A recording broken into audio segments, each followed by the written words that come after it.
Hey guys, how are you? Can you see me?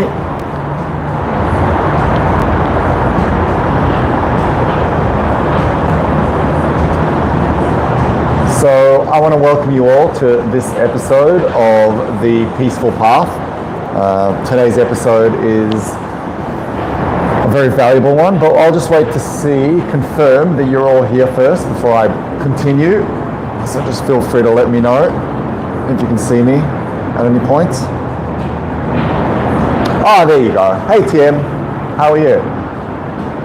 So thank you so much to all of you for being here, for sharing this time with me. I'm not sure why the video is like this, but I will figure it out for next time. There's not much I can do. You know, there's so much to learn, so much to understand about YouTube, but my only concern for now is you can hear me properly. So can you hear my words? Can you hear me? Okay, a bit of traffic noise. Yeah, I know. Maybe I can move to somewhere a little more quiet. Actually, I might just do that. But is it still okay? There's a bit of traffic noises, but is it still okay? I thought we'd step outside. Let me know before we begin, because I don't want it to be an uncomfortable experience for you. Hey Suzanne, nice to see you. Okay, well let's begin. Hey Mary Lou, lovely to see you. Good day Catherine, hey Robin, hey Joyce, nice to see you all. So today's episode we will talk about the ego, about how to manage the ego and the role of meditation in managing the ego. So this is a very important episode. Would you prefer it if I stepped into a quiet room? Would that be a little more? I just thought a bit of background ambience would be nice. But if you prefer, okay, let's just head inside. So if you just give me a second, I'll just grab my bag and we'll step inside. Just bear with me.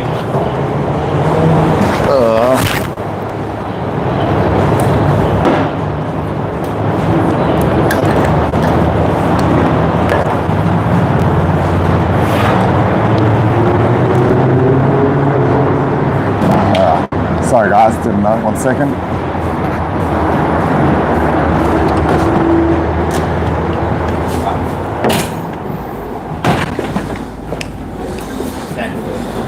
Oh, okay, I see. I know what we're saying.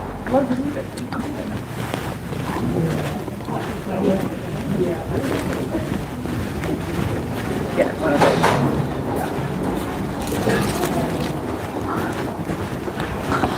Okay, just bear with me.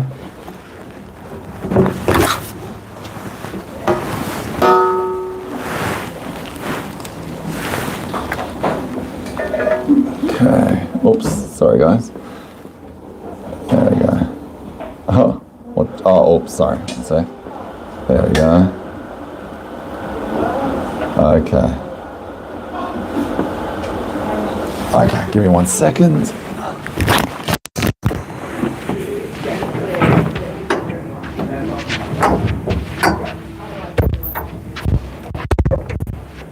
Okay. Does that sound better? Okay, cool. I'm pretty sure it sounds better. Not a problem. Not a problem. Okay, so it's actually nice to be quiet. I just thought I might have to get a different microphone because this is meant to isolate the echo and the noise, but obviously didn't. But we'll just broadcast from where we're at now. This is one of the quiet rooms in the office space, so we've got some nice. Let's begin, guys. Let's begin.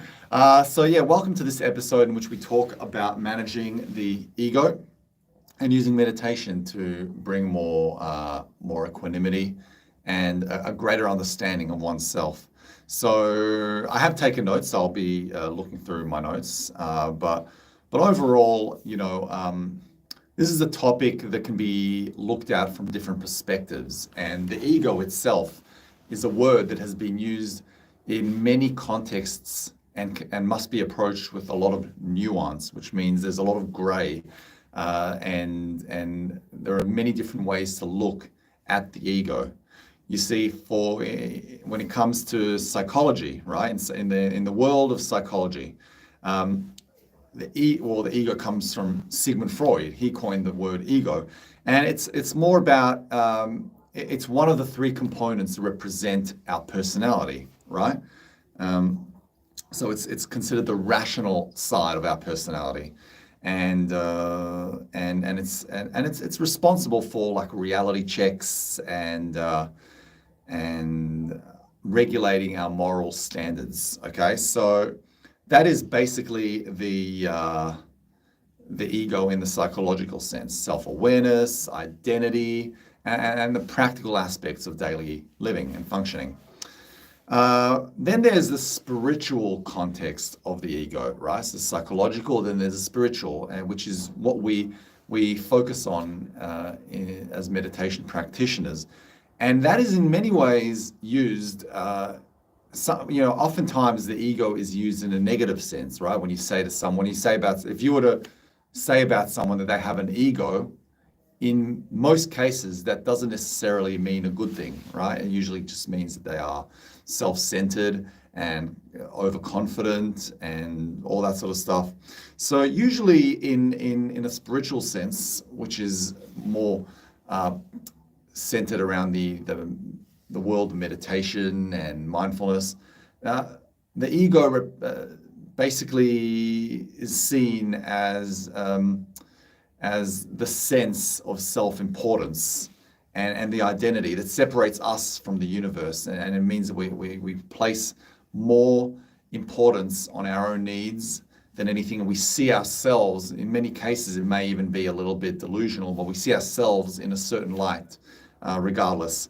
And we become attached. We become attached to this sense of ourselves, even though it may not be what it actually is, but we do become attached to it. And in the spiritual realm, this can be seen as an obstacle. In fact, in Buddhism, it is seen as one of the main obstacles of humanity and one of the main obstacles to spiritual growth, because it is through the ego that it is the ego that causes suffering in a lot of humans, right? Because the ego drives our desires, and the ego also drives our fears. And through those components, we experience suffering more often. Let me just remove my jacket. So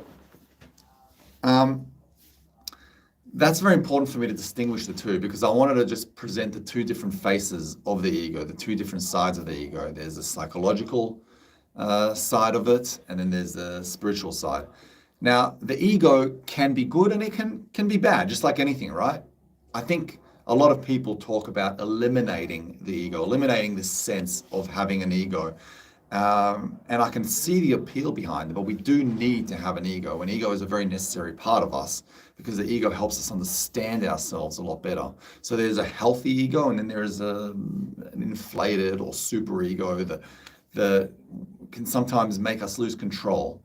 And what I mean by lose control is that we get caught up in ourselves and we lose an understanding of the needs of other people, right? So we just become very consumed in our needs, and we tend to forget that there are people out there with different experiences to us, with different understanding of the world to us, and we tend to take our understanding of the world and our experiences and our philosophies as the main source of going about life. So that becomes the predominant form of perceiving the world in our case, right? When our ego is a little out of touch.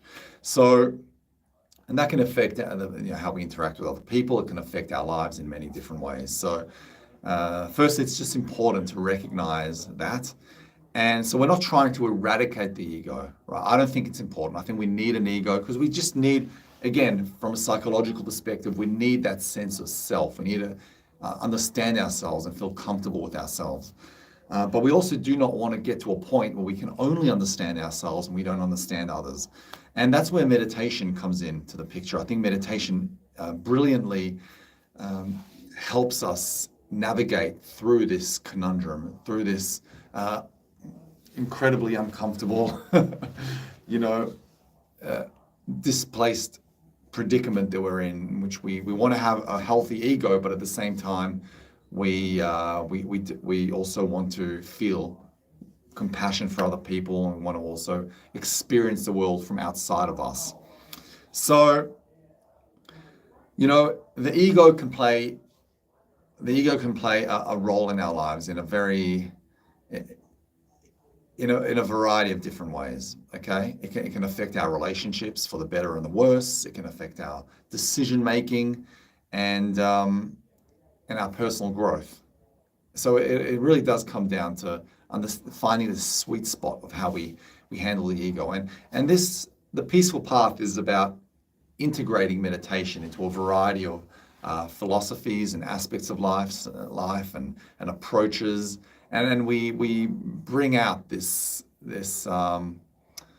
we bring out the best in ourselves and in life through mindfulness and meditation. So I'd like to discuss how we can use meditation to cultivate a healthier sense of ego management and to understand the ego better and navigate through it in a much healthier way. So there are many ways that we can meditate and experience mindfulness so we can understand the ego better. But I'll first begin by covering how the meditation in a general sense helps us, even on an intuitive sense, helps us manage the ego a little better. Because meditation, the core foundation of meditation, is predicated on not being attached, right? Understanding the nature of impermanence and not being attached to anything, and constantly understanding and being ready for change and for things like these. So when we understand that, when we over time, when we help bring out this nature of us, this nature of understanding the importance of not being attached to anything and the nature of impermanence, when we start understanding that and when we start living it, it becomes a lot harder for our ego to take over, right? Because the problem with the ego is we become attached to our ego, we become attached to our beliefs and to our ideals, which is all the ego. So when we become adept meditators or regular meditators, we cultivate the habit of stepping away from it, okay, and understanding other people and other ways of living through this world. So again, let's discuss a variety of meditations and mindfulness techniques that we can use to manage, not dissolve, but manage the ego, so that it's at a health. Or if your ego is inflated, then yes, possibly dissolve a little bit to a point where it's at a healthy point. Okay, I'd say the first meditation that comes to mind is always a Vipassana and Zen meditation, which we just learn to understand the nature of our mind, the nature of our thoughts, and the nature of reality. So we learn to focus on our breath, realize when those thoughts arise, realize when those thoughts come out, and understand the thoughts. But what that does is it teaches us to not get consumed by our thoughts. It teaches us to not get consumed by our emotions, which ultimately are a result of our thoughts, and vice versa.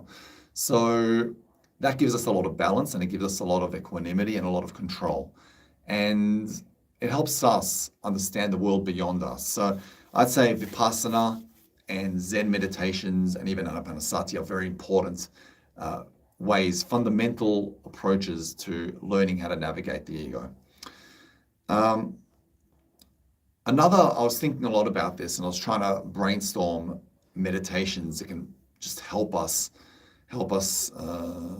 navigate the ego in the healthiest of ways.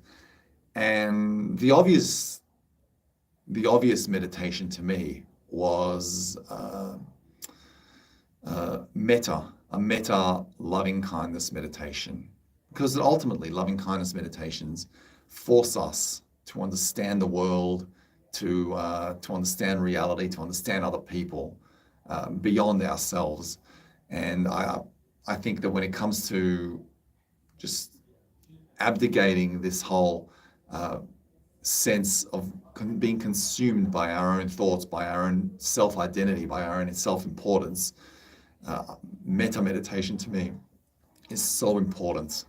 So important. It focuses us to see the world, to reach out to the world, to send love and compassion to the world beyond us. And it's such an empowering meditation. Another way, this is less of a meditation, more of a form of mindfulness. Another way to help us understand our ego and mitigate the effects of our egos is through journaling. And journaling, just writing down our thoughts 10 minutes a day. I'm going to start journaling more often now myself. But doing that, finding the time to journal 10 minutes a day and write down whatever thoughts you have. Try to even maybe take more time and interpret your thoughts, interpret where those thoughts are coming from, where those biases are coming from. Why is it that you think this and that? That can be a very powerful component in understanding yourself, because you're actually putting it in writing. You're dedicating that energy and that time and that thought into understanding where those patterns are coming from. So journaling and writing things down is extremely powerful. So I would strongly and passionately advocate for that if you are to use meditation or mindfulness as a means of attenuating the ego. Another one is, I find that when the ego gets a little out of control, which means that when you're placing too much emphasis on your own self, on your own, on your own self-importance, and when you're really, hyper-focused on, yourself, really, I find that it's sometimes, just stepping out of the house and going for a walk and enjoying your surroundings and getting immersed in nature and in that which is around us. That can have a very powerful effect, because it forces us to look and appreciate beyond ourselves, and it does help clear our minds. So, sometimes a good old mindful walk can be a very powerful strategy in overcoming the ego. So those are, in my opinion, just some of the meditations. If you have any meditations that you feel may help you bring the ego in check, you're welcome to share them, because we all, our minds are very complicated. There's 8 billion people in the world. We all think differently. We're all wired differently. And you may find that there are some things that may help you more than others. But walks are very helpful for sure. Because ultimately there's the extra-receptive and intra-receptive parts of our consciousness, right? And when we get caught up in our ego, we want to focus a little bit more on outside of us, not intro. We want to focus more on what's outside, and that's where mindfulness walking come in. We want to extend our awareness to beyond ourselves, and that just helps us shift the direction. But there are distractions, there are challenges that come with the territory of trying to overcome the ego. Again, distractions, dealing with those natural forms of resistance, right? Our mind, it can be a very stubborn thing, and it can stubbornly try to resist us from dissolving the ego in whichever way possible, the spiritual ego, because ultimately the ego in many ways has come about to protect us. The ego is not evil. The ego is not designed to cause harm to other people. The ego is designed to to keep us safe. Okay, so the ego surfaces naturally because it's there to protect us. It's meant to be a protective layer, and that resistance you get from your body will come along the way. So you just have to be aware of that. Be aware that these moments of resistance, your body will constantly resist by seeking out distractions or by stubbornly making certain emotions or beliefs resurface. So that's very important to consider. I mean, we have to also consider these things. But the good thing is, so Suzanne's asking, how does self-love and a sense of self relate to the ego?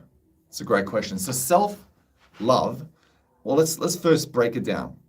What is self-love? Self-love is loving yourself, right? Having a very positive idea and perception of yourself.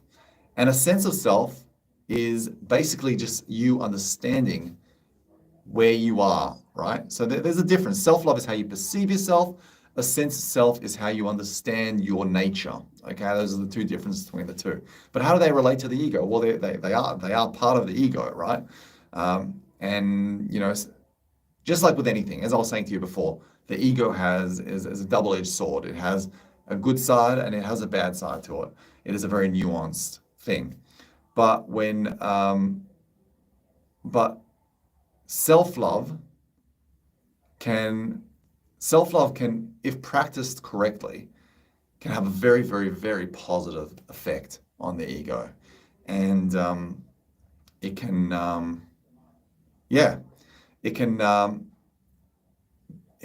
bring out very positive emotions, and it can make us feel better about ourselves, which in return will help us experience the world differently and share our experiences with our world, with others in a more positive manner. And yeah, they do relate to the ego, and they're all part of the ego. They're all part of that umbrella. And just like with anything, self-love, a sense of self should be and are encouraged to be managed in a very healthy way without being overly, without us being overly immersed in it, okay? But yeah, self-love is extremely important and is the most fundamental form of loving yourself, of love in general.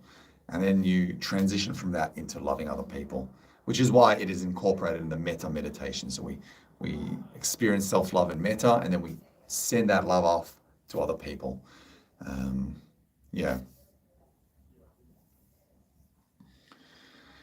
Yeah, so that's true. So people with, and as I was saying to you before, this relates to what I was saying before, Suzanne. So people with overinflated sense of egos, it may sometimes, remember what I was saying to you before, the ego is designed to protect us, right?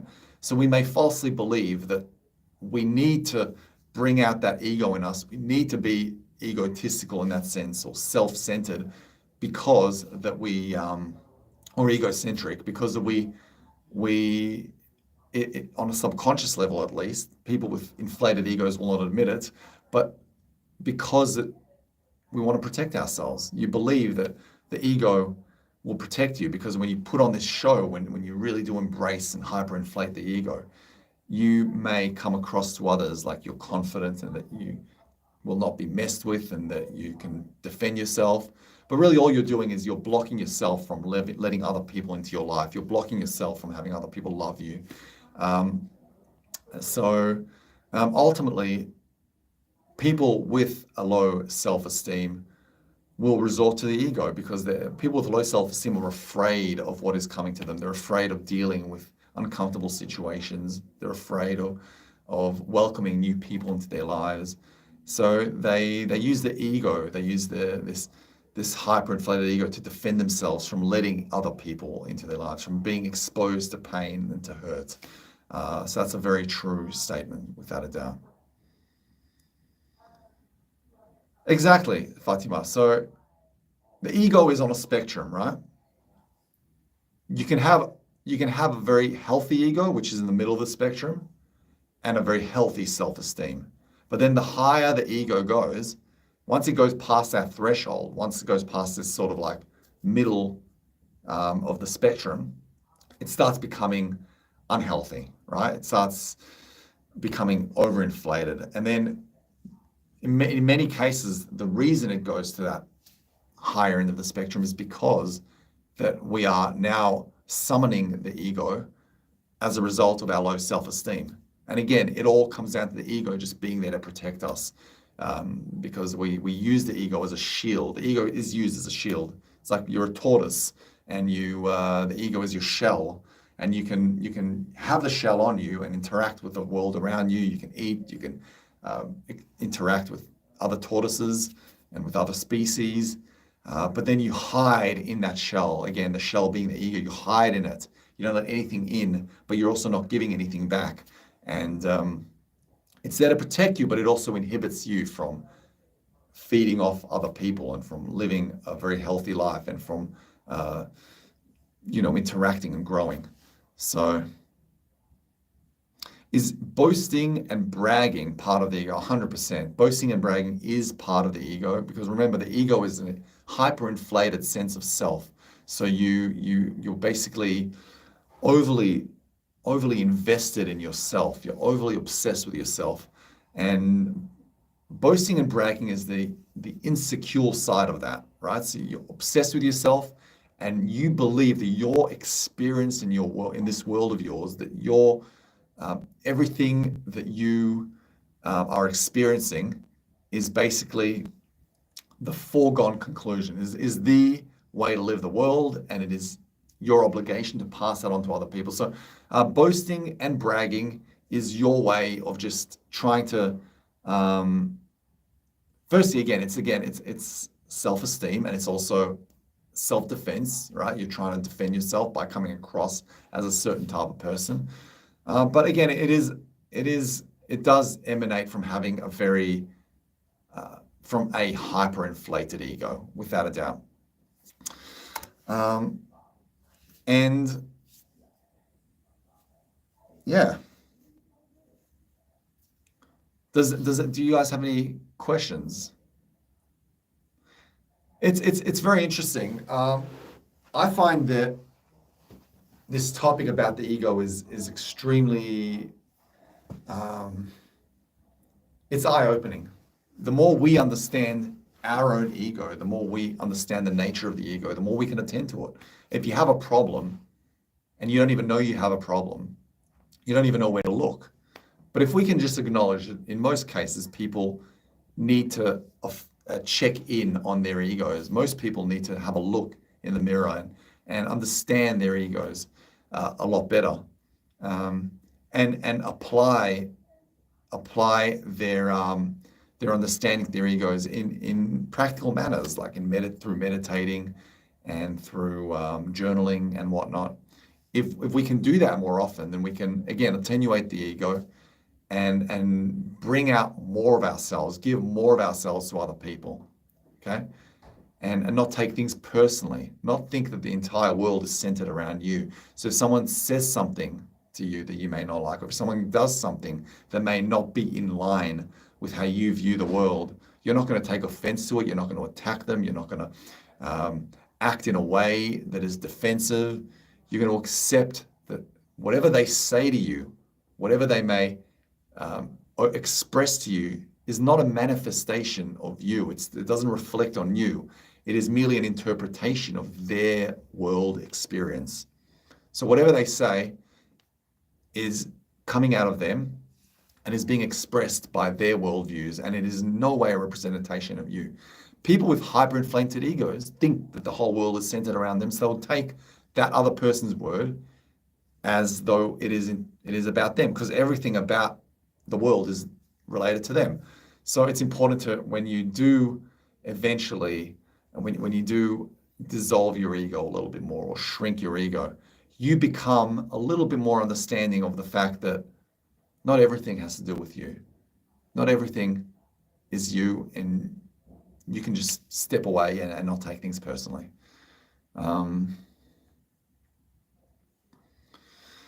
Exactly, Suzanne. And that's what I was saying. So ego in society has a negative meaning. It wasn't originally meant to have a negative meaning, right? Sigmund Freud defined it as just understanding the rational side of ourself. But then again, remember I was saying there are two sides to the ego. There's spiritual and psychological components. Spiritually, we do look at the ego in a negative sense. And And the ego, again, is something that is positive, just like anxiety and just like a lot of other things. It's positive when you know how to manage it properly. You just need a healthy understanding of how you view the world. Ruth's saying, would someone with an inflated ego not be self-aware enough to recognize it? So would someone with an inflated ego, yes, absolutely. Because when you have an inflated ego, you don't see the world outside of you. You're obsessed and you're only interested in the world and you. So whatever you see, you'll see a poster in the street. It'll directly be related to you in your own mind. Someone says something. Oh, this is me, blah, blah, blah. Everything that happens is all centered around your own ego, right? So someone with an inflated ego doesn't even have the path to begin walking down to recognize that they have an ego, right? Which is why meditation is so important. So if more people would meditate, they would start recognizing their own shortcomings, their own egocentric desires and proclivities, and they would eventually just start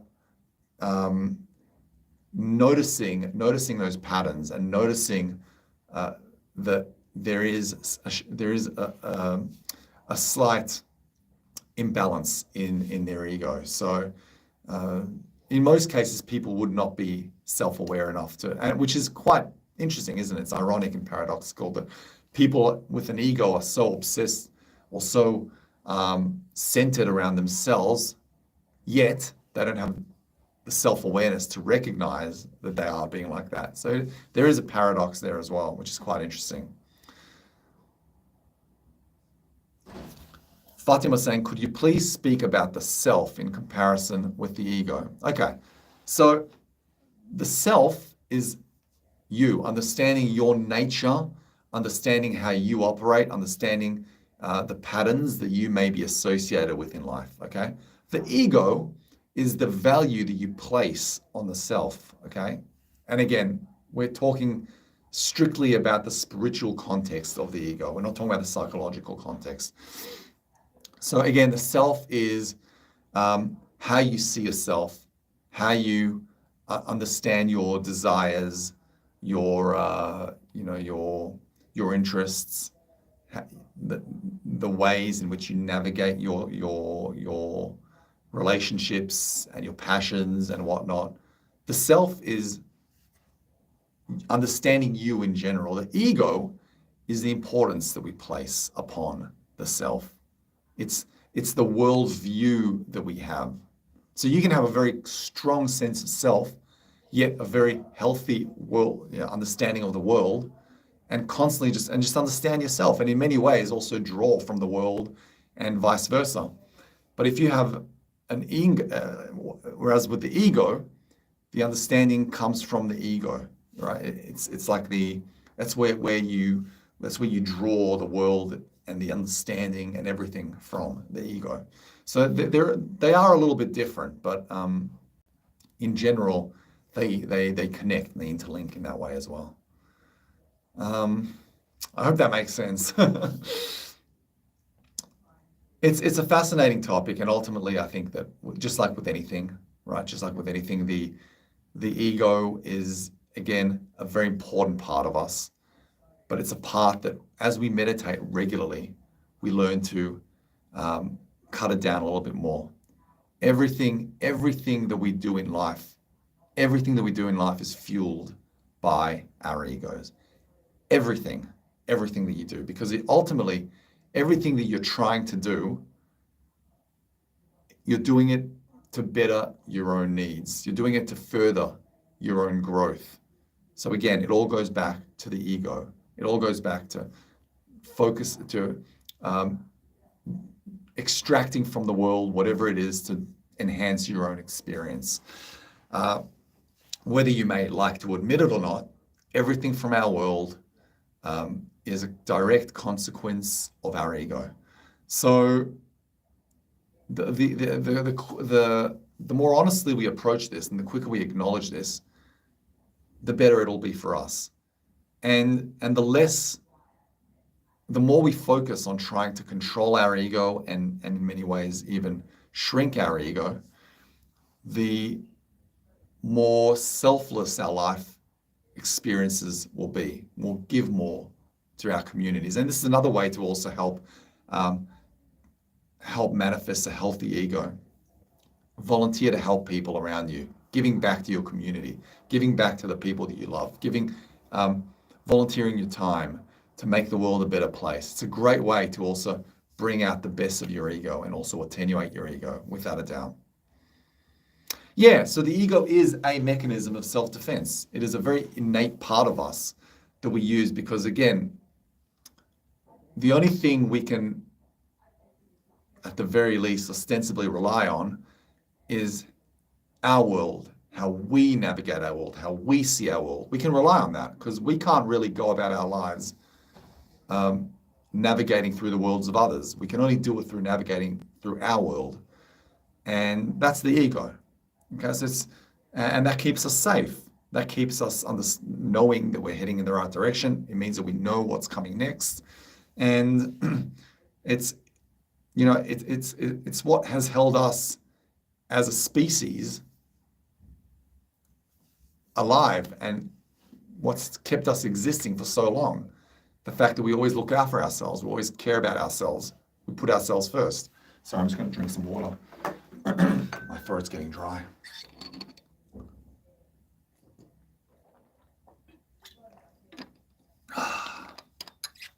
So yeah, it really is, just like anxiety, a mechanism of self-defense that may, just like anxiety, sometimes get a little out of hand, and we may not understand how to navigate it. Once you understand to navigate your ego, you can possess both a healthy sense of self, an understanding of yourself, but also you can be there for the people that you love and give back to your community and give more of yourself to other people. And I genuinely think that we're not designed to have an inflated ego, right? I think that social media and many components of our modern day world tend to inflate our egos. You know, when you're looking through social media and a lot of people like to share posts that may reflect on their lives in a more favorable way than they actually are. And that is their way of just feeding their ego more and more and more and more because they want validation from other people. They want other people to look at it and write, wow, you're living such a great life, yada, yada, yada. That is a part of the ego, and that doesn't make things better. That actually makes things worse. It makes your ego grow, and it gives you an unhealthy sense of your ego. So yeah, I guess I would say that contributes to it.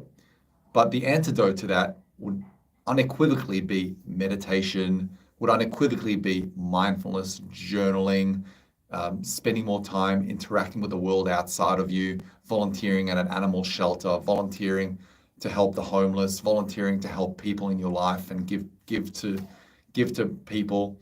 Those are antidotes to what modern day society is positioning us to, inflate our own egos, which is not healthy. And again, we're not meant to have inflated egos. The ego is meant to serve us for the better, not for the worse. But just like with anything in today's world, we everything nowadays is just completely exaggerated. Anxiety, how much we eat, the ego, everything is just being, expanded in a way that is not very healthy. Suzanne's saying, a friend with a fairly large ego calls ever so often. I don't know how to react to his statements. Any thoughts? Don't want to be rude to him. Right. So they have a very inflated ego. In what way do they express that? Do they express that by constantly talking about themselves and not asking how you're doing? Do they express that by bragging without end, or by even coming across as arrogant? It all depends on how they go about it. But if you do find that your friend does that and they have a very large ego, a great way to react to those statements would be to look, there's not really much you can do, because if you confront that person with a hyperinflated ego, they're not going to understand where they're coming from. So a great way, I guess a good way would be to listen to them, talking to himself all the time. Okay, talking to himself all the time. Yeah, give me a second. So when that happens, sometimes the best thing to do, obviously you're listening to them, would be to, and you don't have to be rude about confronting the person, but would also be to just bring them in check and just mention to them that you haven't had a chance to speak, that you haven't had a chance to, and that might even just shift, maybe shake them up a little bit, but you don't have to be rude about it. You can do it in a most polite way, but in a way that expresses to them that you are also interested in expressing your thoughts. It can be very hard with people who have inflated egos because they're not very interested in feedback. People with hyperinflated egos take feedback very personally. It affects them, it really does, because at anything that you say to them, they really do feel like you're attacking them. Again, they're in defense mode. They're always with their fists up, feeling like they're about to be attacked. So I guess you could, in a way that is very polite and in a way that is very seamless, convey to them that, okay, it is my time to now express myself. And ultimately, if that friend, I don't know how often you speak to that friend, but if they are constantly doing this, if their statements are constantly gregarious and over the top and overpowering and arrogant and boastful and whatnot, you can always cut down the amount of times you speak to them for your own well-being and for your own sake. So I suppose that would be my best approach, to just express to them that you also want to speak, that you also want to express yourself. And you could also challenge them in a very polite way, in a very nice way, without hurting their feelings. Again, people with egos, as you both, Fatima and Suzanne, brought up, can be very fragile. They have very low self-esteem. So you've got to be very cautious and meticulous with how you go about dealing with such people, without a doubt. And oftentimes it comes from leading by example and showing them your side, your empathetic side, your good side. And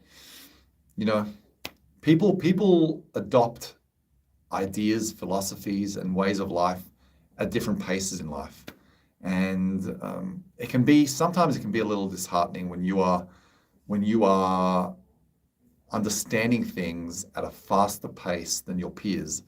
And, they may see the world from a very egocentric point of view, and you may have a very more well-rounded perception of the world. It can be frustrating. It can at times even be disheartening, but you just have to be patient. And that's where your own practice comes into play, meditating and not letting other people's actions get to you. And, when you meditate, you're creating that shield that affects you a lot less from people with hyperinflated egos, from people who may be a little irritating, but you have no choice but to keep them in your life. It really does help you not let these people affect you. So it is very important, without a doubt. Yeah, I'm just gonna have another sip of water. Just a little dehydrated today.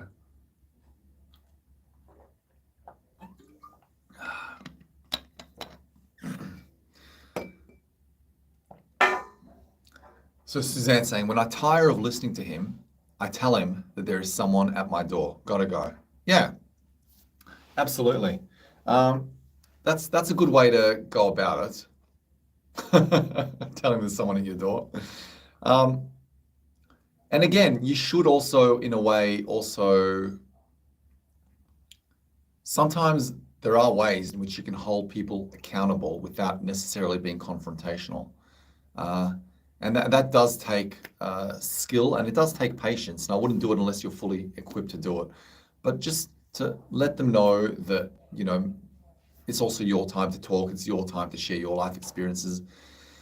I don't know how close you are to this person, but if it's at a point where it's just a one-sided thing, where it's like they are not interested in hearing you talk, and it's just them talking, then it may be a good idea to maybe limit the amount of times that you talk to this person, or just, you know, do what you keep doing.